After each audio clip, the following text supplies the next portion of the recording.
Okay, I have a few questions for you. Introduce yourself. My name is Jacob Drobot. What is your name? My name is Coralee Anderson. Where are you from? I'm from Pontiac, Michigan, originally. How old were you on September 11th, 2001? Well, 2001 was 14 years ago. Well, I'm 67 now. So 53. Okay. Where were you on September 11th, 2001 when we were attacked? I was at work. I work in a school district for the food service department. Okay. Did you ever visit the World Trade Center in New York City before September 2001? Not that I remember. Okay.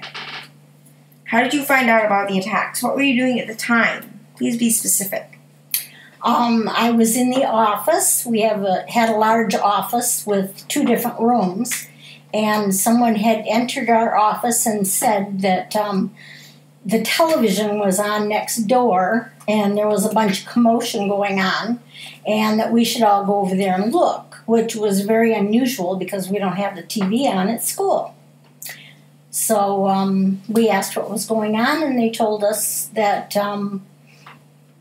the buildings were falling down in New York. What were your first feelings or emotions when you first heard about the attacks? Well, working in high school, we thought maybe that it was just a joke or they was fooling around. And after we got over there, we was kind of in shock and everybody went in panic. Were you afraid for your safety or the safety of your family? What actions did you take?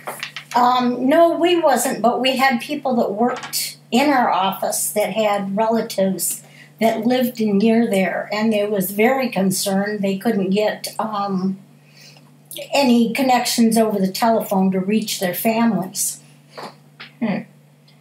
How do you feel about the building of World Trade Center 1? It's also known as One World Trade Center.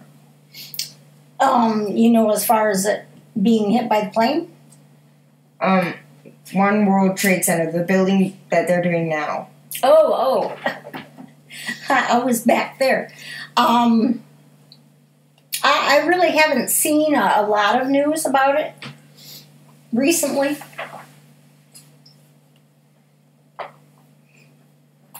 Okay, what did you think of the government's reaction to the attacks?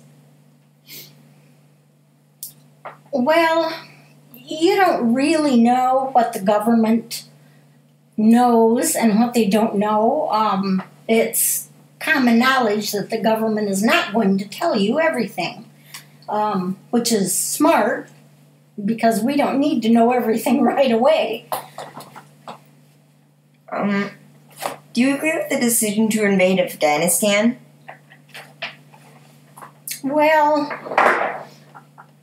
I have different thoughts on it, and I think that, we need to do what we did, but I think it's gone on a lot longer than we had thought it would. Okay, do you agree with... Well, why? Why? Well,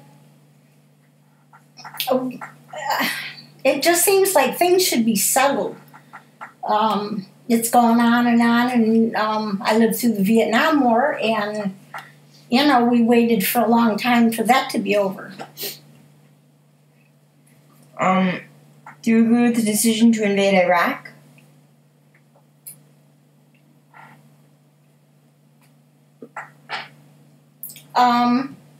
I think I feel the same way. Okay. Do you support the additional security at airports? Please explain. Well, I haven't been to an airport recently, but I know that they do a lot of security. I have artificial knees, and I beep when I go through, and I get searched quite often. But I think it comes to a point where we don't need to be x-rayed to our bones to see, but I think it needs to be watched. I think our luggage certainly should be. Okay. Do you believe the government should be able to listen to phone calls or read private emails in order to fight terrorism? Yes, I think so.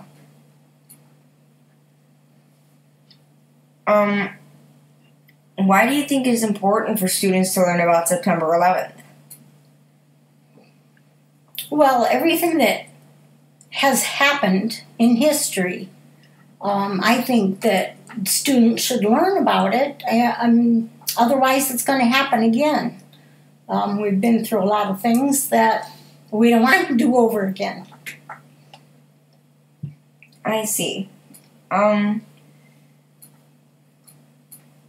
you believe the nation is safer today due to the changes that have taken place so far because of those attacks? I think every step that they take to make us safer makes us safer. That sounded a little redundant, but yes, I think the more spotlight you put on it, the safer we are. Okay. Have you visited any of the 9/11 memorials? No, I haven't.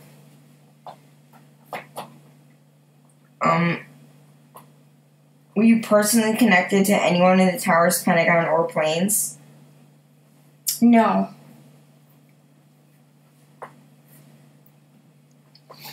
What is your most vivid memory of 9/11? I think watching the second plane hit, because we didn't know anything was going on until after the first one hit. And we were so intense on watching that you couldn't believe the second one hit. It just was such a surprise, and it was right in front of our eyes.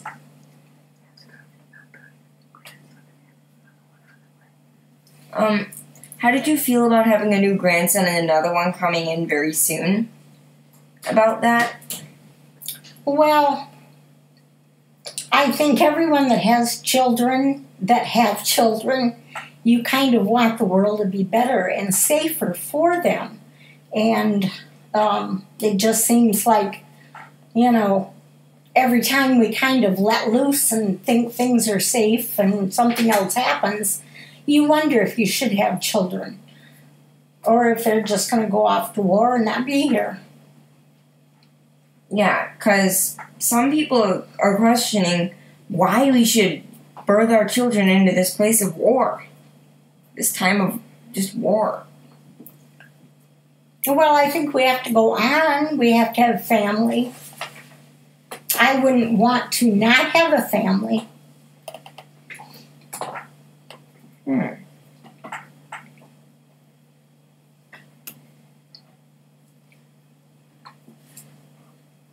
That is certainly interesting.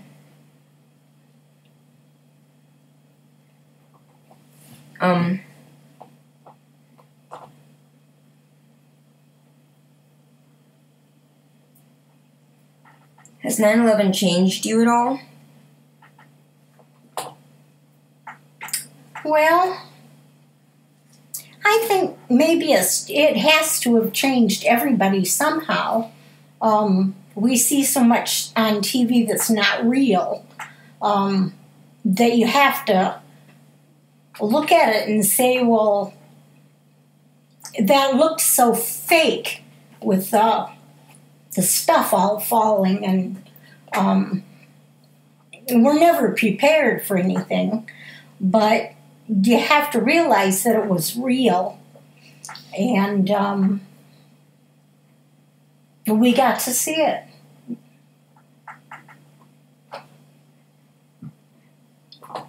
What lessons do you think we should learn from 9/11? Well, you can never be prepared enough.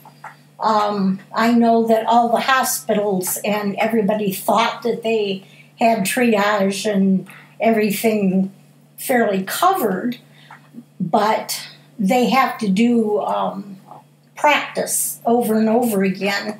And I know everybody at work says, well, gosh, we do this over and over again, and that we know what we're doing. But you can't imagine having that happen and it's so overwhelming that you really don't know what you're doing. It's so fast, and it's an emergency. So you have to get it done. I see. Thank you for agreeing to share about these events of 9/11. Thank you.